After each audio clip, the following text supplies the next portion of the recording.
नमस्कार, आपण पाहत आहोत फास्ट 24 तास न्यूज. फास्ट 24 तास न्यूज मध्ये आपले सहर्ष स्वागत आहे. काय परिस्थिती आहे प्रत्येक मतदारसंघाची याचा आढावा जो आहे हा प्रामुख्याने त्या ठिकाणी होतो.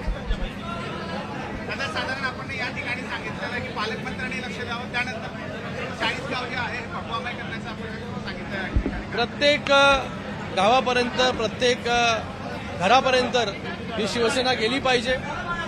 प्रत्येक तालुक्यामध्ये शिवसेना वाढली पाहिजे.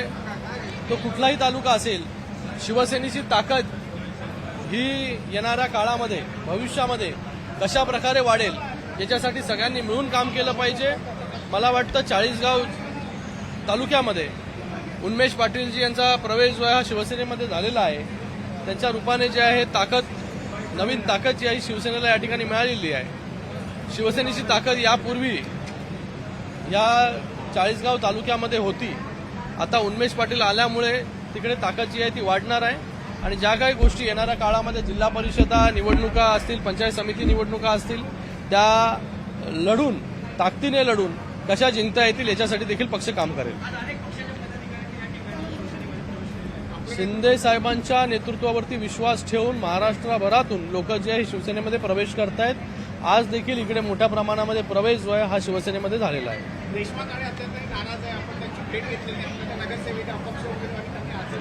बघा, याच्यावरती प्रत्येक कार्यकर्त्याची इच्छा असते की बाबा निवडणूक जी आहे ती आपण लढली पाहिजे, पण अंतिम निर्णय जो आहे हा पक्षश्रेष्ठी घेत असतात. शिंदे साहेब जे आहे त्याच्यावरती निर्णय जो काय तो लवकर लवकर घेतील.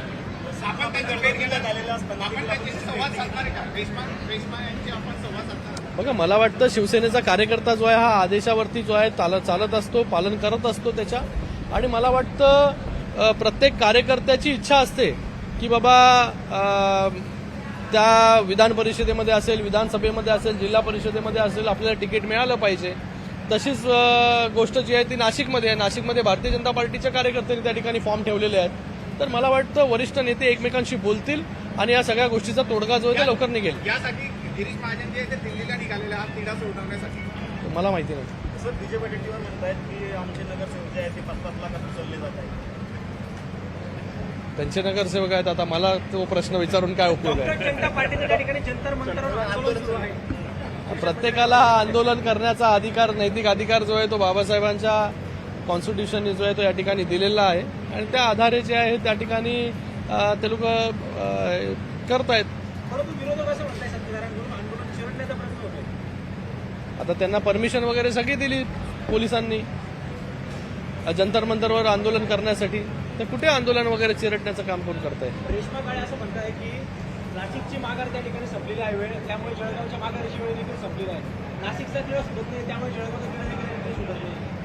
बघा, ते काय बोलतात मला माहिती नाही, पण पक्ष जो अंतिम निर्णय आणि वरिष्ठ माननीय मुख्यमंत्री महोदय, उपमुख्यमंत्री महोदय ज्या काही गोष्टी ठरवतील त्या गोष्टी या ठिकाणी होतील. दादा, आपण 40 गावची दादागिरी संपेल असं आपण भाषणामध्ये म्हटलेलं आहे. दुसरी आपण एक नाराजगी व्यक्त केली आहे तर युवा सेनाचे इथे 4-5 मुख्य जे आहेत त्यांची निवड झालेली आहे.